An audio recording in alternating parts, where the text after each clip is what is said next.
Right, so we're part 3, chapter 11, liberal icons. Um, our next contestant is George Bernard Shaw. We're going to continue with a couple of these writers. We had Upland Sinclair, now George Bernard Shaw. Now, he was around from 1856 to 1950. He was an Irish, not an American, an Irish writer, but he was all over, one of the more famous writers of his day. He was a socialist, of course, another eugenicist like Margaret Sanger, writer, playwright. He wrote plays, all sorts of things, essays. He is one of the most ubiquitous um, writers of his day, as I said. He believed that the U.S. Constitution should be abolished. You know, I love it when people who are not even Americans can have such a wonderful opinions about countries they don't understand, much less live in, or you know, feel any of the effects of their benefits. It would be like me telling someone in Ireland that whatever their form of government is, it should be abolished. I don't know anything about Ireland. I may have lived there, which I haven't, but I don't think George Bernard Shaw lived in America. Maybe he did. But I wouldn't go telling them what to do with their country. But there's only one reason he would want to have the U.S. Constitution be abolished, and it's the same reason that hindered our last President Obama. It got in the way of socialism. He met and became a huge, unending, unswerving apologist for Joseph Stalin. Stalin basically became his idol. The idol of my idol. He said that once said that the gulags in Russia were a kind of luxurious vacation spa.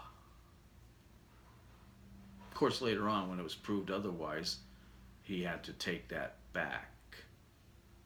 But what made him say it in the first place? Was he hoping it was true? Was he shilling for Stalin? Puppet. Or Stalin would have called him a useful idiot.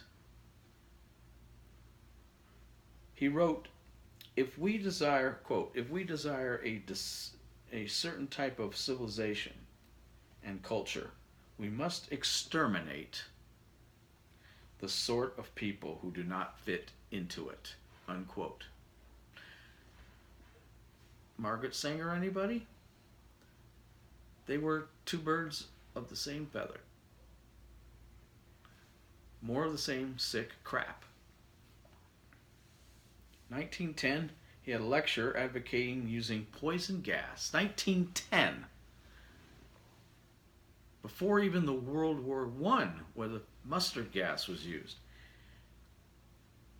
He advocating the use of poison gas and lethal chambers, meaning gas chambers. He wanted to find a humane way of killing the undesirables. He wasn't in favor of killing them in an inhumane way. So I suppose we're supposed to give him props for that.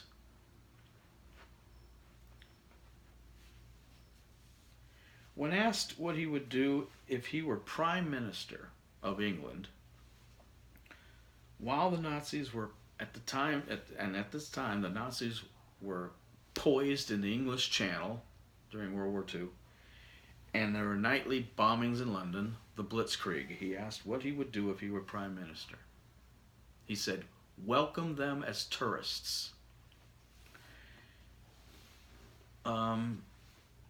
Does that remind you again that many liberals were fascists?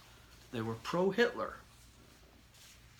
Who do you think took his ideas about the gas chambers to heart?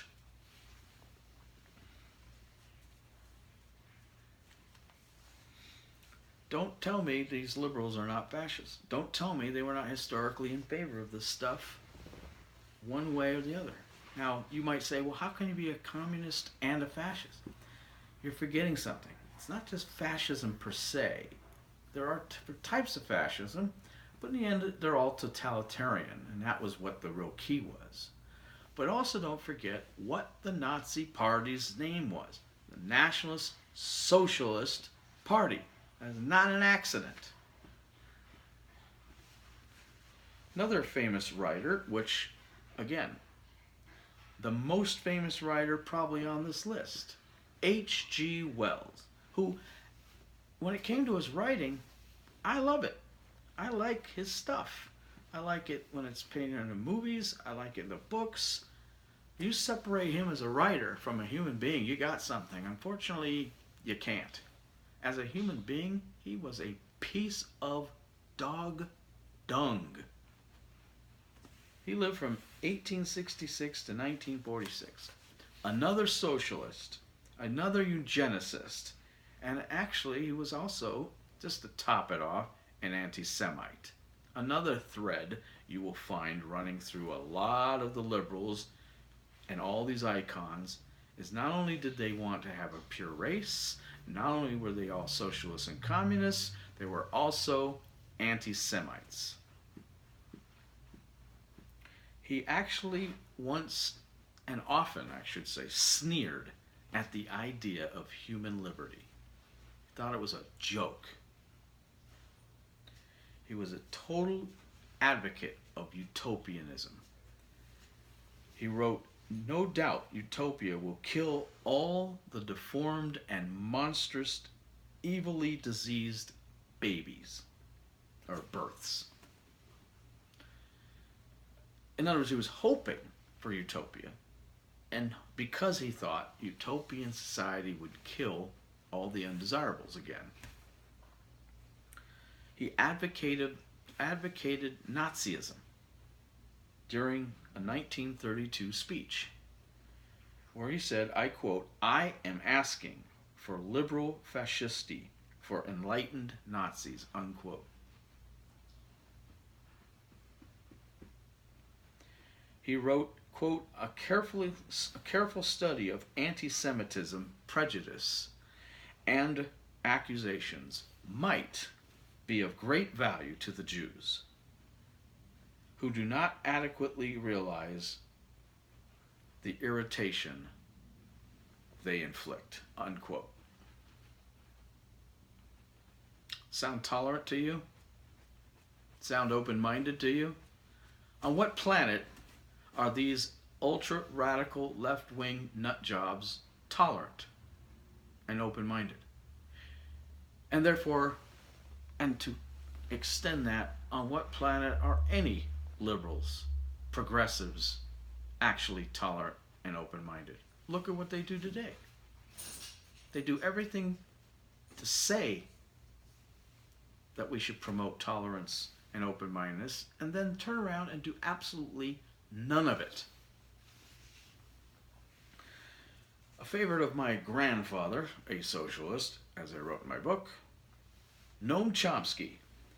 I will also want to comment that there are a lot of these writers and a lot of these people are of Jewish descent and have completely, utterly stamped out any Jewishness in their lives. They became atheists, anti-religious. I don't know why there's so many self-hating Jews in this list, but they exist nonetheless. One of which was Noam Chomsky, born in 1928, somehow still with us.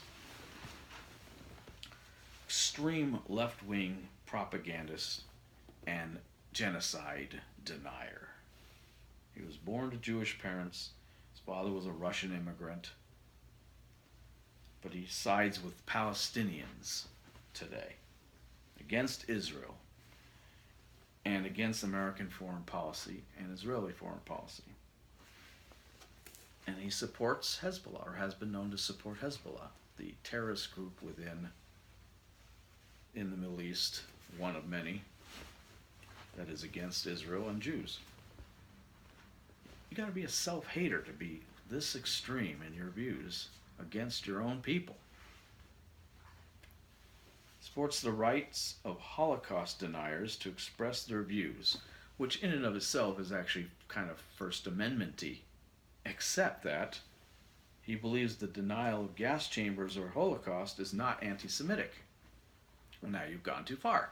You had me, and then you lost me. You cannot say, I can get where someone would have the right to say they deny whatever they want to deny. That's American. But then to turn around and tell me that this denial is not anti-Semitic is ridiculous. Anti-Semitism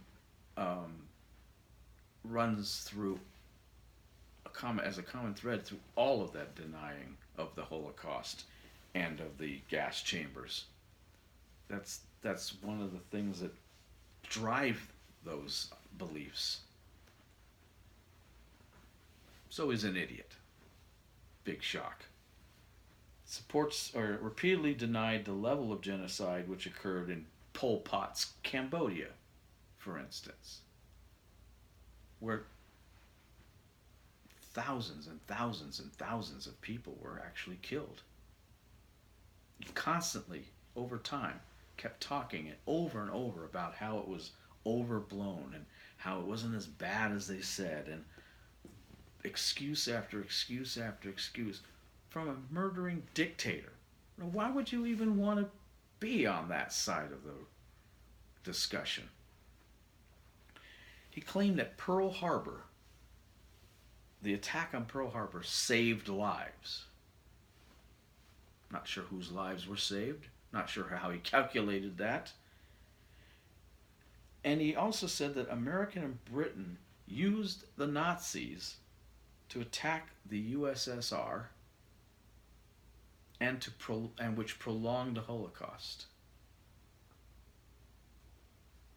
Is this the Holocaust that he says didn't exist, or that he defends the right of people to say it didn't exist? So how can he prolong something that he's defending didn't exist? And, excuse me, we used the Nazis? I'm pretty sure the Nazis attacked the USSR on their own. Don't think we had that kind of influence. Why would we kill... I don't know. It's not even worth discussing. It's not even worth the eye roll.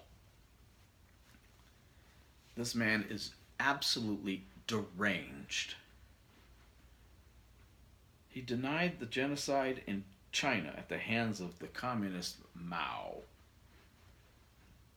meaning that his hands were not bloodied by any of it. You know, millions of people died in China when the revolution in China turned it into a communist country occurred. And Mao Zedong, whatever his name was,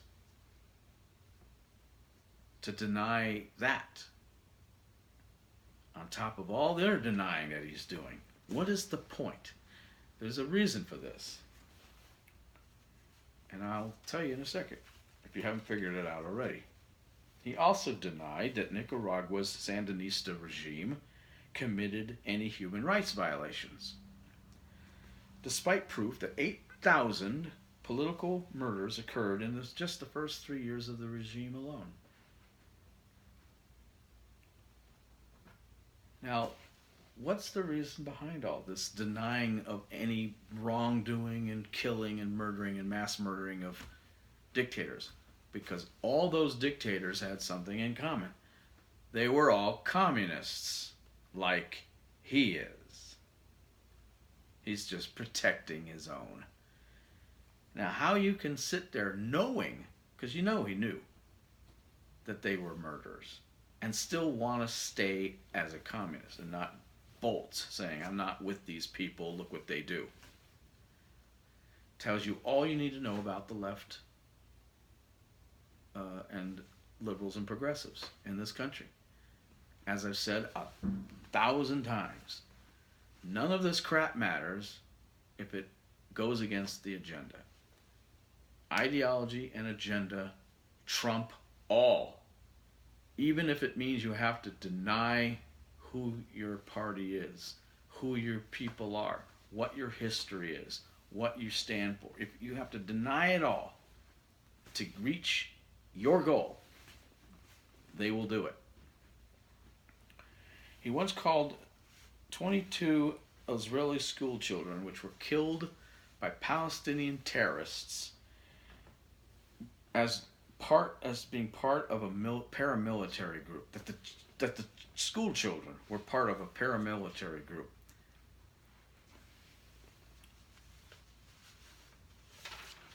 Innocent kids mowed down by terrorists, excused away by his favorite Palestinians in his anti-Israeli deal. He tried to convince people were actually being trained as paramilitary children, and that's why they got killed. Wow. One wonders if my grandfather knew any of this. Probably. But again, he, a self-admitted socialist himself, would have said to himself, to rationalize it, agenda trumps all. We have a gentleman by the name of I.F. Stone. He lived from 1907 to 1989. Known as the KGB's frontman in American journalism. This guy was a piece of work. Total radical socialist journalist. Journalist. That's definitely in quotes. Outspoken admirer of the Soviet Union. He was called an agent of influence, used to shape public opinion in the United States. The Venona Papers, which I brought up in a previous video, which were the papers discovered after the fall of the USSR, which uncovered the truth about the spies and spying that was going on in the United States at the hands of communist spies and infiltrators and sleepers and all the rest. The Venona Papers unveiled that I.F. Stone was a fully active agent, and his code name was Pancake, or the Russian word for pancake, which is Blin, I believe. He wrote Stalinist propaganda for The Nation magazine and for the New York Post. Two lovely journalistic endeavors that are still spewing garbage to this day. He lied in columns that South Korea was the aggressor at the start of the Korean War and engaged in disinformation to that effect. So basically, another useful idiot for Joseph Stalin and after.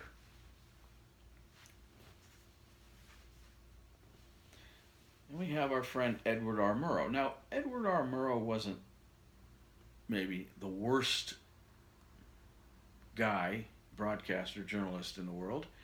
Prominent job at CBS, vice president later at CBS of some things. Hired Walter Cronkite later on in his career. That's not a feather, by the way. But he also was a left-wing journalist and radio commentator. He was definitely a left-winger, is the point. But one of his greatest malfeasances, amongst a fairly neutral or decent career, of course, as he commented during the war and a bunch of other things, was that he went out of his way late in the game to attack Senator Joseph McCarthy in a television documentary, which only showed the senator in the worst possible light, taking, funny pictures of him, or using funny pictures of him belching, or video, I guess it might have been, picking his nose, whatever, and not showing him at all in any professional way, manner, or form. It was a completely one-sided presentation. In fact, it was so biased that even fellow journalists on the left of the spectrum called him out, saying, not only are you late in the game, but this is not even fair journalism. If you're going to document on a guy, at least give the fair and balanced approach. Now, this is back in the time when journalism was supposedly fair and balanced. or at least there was an attempt to do that at the high level that Edward R. Murrow existed in that plane. Now, later on, of course, thanks to our next contestant, our next guest, the seeds of unfair journalism will be planted. The seeds of putting personal beliefs into regular, everyday news stories will be planted. But this being a TV documentary and kind of separate from his regular news broadcast, the CBS evening news stuff, he's maybe separated it a little bit. We'll talk about how journalism has gone downhill in another video, but we'll talk about the grandfather who started it all, as I wrote in my book, in the next video. See you then.